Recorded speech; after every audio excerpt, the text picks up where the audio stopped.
ये बात सही है कि 4 तारीख से लेके 9 तारीख तक में बरेली में एक बहुत ही पौराणिक मंदिर है और बाबा वनखंडीनाथ मंदिर है और उसमें हमारे हरिगिरी जी महाराज जूना अखाड़े का पूरा वह मंदिर है। पूरा संचालन उनके माध्यम से वहाँ पर होता है और उस मंदिर में 108 शिवलिंगों की प्राण प्रतिष्ठा का कार्य जो है वो होना है। बड़ा भंडारा भी है।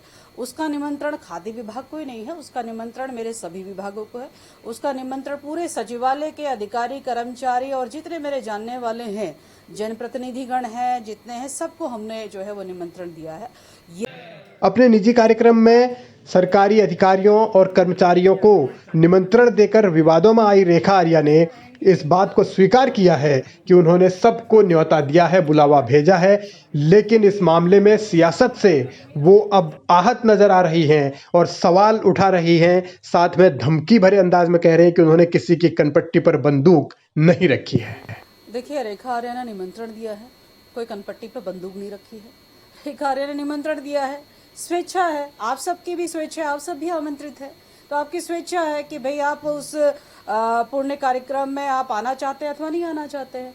और मैं समझती हूँ कि ये किसी पर ऐसा नहीं है कि भाई आपने अनिवार्य रूप से रहना ही है और अनिवार्य रूप से नहीं रहना है। ये स्वेच्छा, जब हम किसी को निमंत्रण देते हैं, स्वाभाविक है हम उसकी स्वेच्छा पे छोड़ते हैं। जाने कितने लोगों को निमंत्रण दिया जाता है और कितने लोग पहुंचते हैं और कितने लोग नहीं पहुंचते हैं। तो मुझे लगता है ये एक छोटी मानसिकता का प्रतीक है।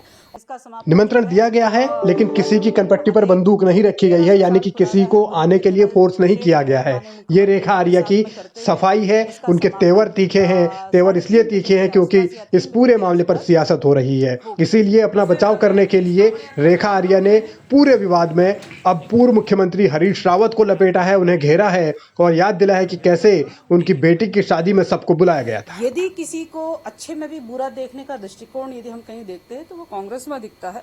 और मैं समझती हूँ कि यदि ऐसा ही दृष्टिकोण उनका था तो मुझे लगता है कि जिस समय उस समय के 2014-15 के आसपास मैं समझती हूँ कि पूर्व मुख्यमंत्री जी ने अपनी बेटी की शादी करी थी और उस शादी में जो कुछ हुआ हम सब लोगों के संज्ञान में है। तो जो सोच उनकी आज मेरे परिप्रेक्ष्य में दिख रही है, तो वो सोच उस समय उनकी कहाँ थी, जहाँ पर पूरा आपके अधिकारीगण से लेके आपके सब लोग उपस्थित थे, जबकि वो उनका एक निजी कार्यक्रम था।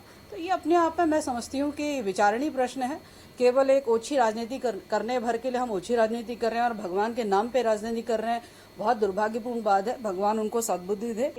रेखा आर्या और विवादों का पुराना नाता है। हर बार वो अपने किसी बयान को लेकर, अपने किसी कदम को लेकर सुर्खियों में रहती हैं। अधिकारियों से लड़ाई हो या फिर सियासी वार पलटवार, हर चीज में रेखा आर्या आगे रहती हैं। और अब उन्होंने करण मेहरा का नाम लेकर भी पलटवार किया है और उनकी विचारधारा पर सवाल खड़े किए हैं। जो इस छोटी मानसिकता का प्रतीक आज के परिवेश में वो ये दिखा रहे हैं, तो मुझे लगता है कि वो करण मेहरा कहाँ थे जो जिस समय जो है एक निजी कार्यक्रम में, वैवाहिक कार्यक्रम हो रहा था जिसमें प्रदेश के पूर्व मुख्यमंत्री विवाह का कार्यक्रम कर रहे थे अपनी सुपुत्री का, तो उसमें उनकी विचारधारा कहाँ गई। रेखा आर्या का हमलावर अंदाज ये बताता है कि इस मामले में वो बैकफुट पर जाने वाली नहीं है और जिस अंदाज में उन्होंने हरीश रावत को घेरा है और जो तर्क उन्होंने तलाश किया है, उससे साफ है कि लड़ाई अभी आगे चलेगी। अब इंतजार हरीश रावत के जवाब का है और इंतजार करण मेहरा के जवाब का भी रहेगा कि आखिर वो मंत्री के इन बयानों पर क्या बात कह पाते हैं।